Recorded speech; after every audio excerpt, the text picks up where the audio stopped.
it does make a difference. And as I say, colorectal cancer is extremely preventable, and this is why I'm going to tell you. Now, this slide essentially shows how the cancer develops. It starts from a polyp, which is where I'm circling down on the left-hand side. This was in a fairly young lady, 35 years old.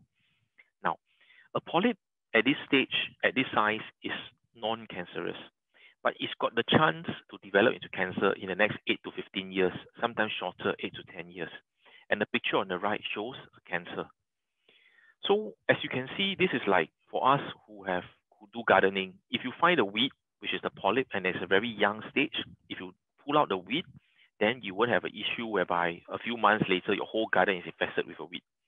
And that's essentially the idea for colorectal cancer and how it's so preventable. You find a polyp, you take it out, that particular polyp will no longer develop. And of course, then the next question is, what's the best way to check for colorectal cancer? And in my opinion, and it's something that I myself believe in, and for that matter, I've already done 2 colonoscopies from my age 37 till now. And I'll say colonoscopy is the best method to screen. And when we use the word screen, we mean that the patient or the person undergoing the scope has no symptoms. And when you do that, you achieve 2 important functions. Number 1, you achieve what we call a prevention function. Why?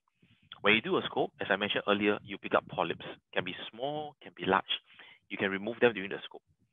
By removing, the polyp will no longer develop into cancer in the next 8 to 15 years.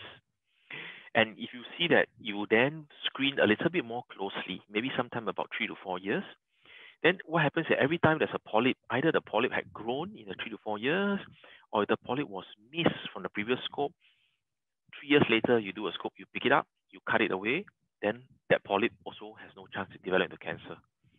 So if you do that very regularly, as you can see, you almost have no chance of developing cancer because every time it comes up, you take it off. So that's how colonoscopy is very preventive in nature. Now, the next question is, okay, if you're unlucky enough and then it turns out that by the time you went to do a scope, you're already 52 years old and then they find something, then I think in a way, the advantage is that you've discovered it early when you have no symptoms. And as we are all aware, as long as there is no symptoms, the cancer tends to be at the earlier stage. And therefore, if it's earlier stage cancer, then eventually if you go on to have surgery to have it removed, your so-called outcomes tend to be better.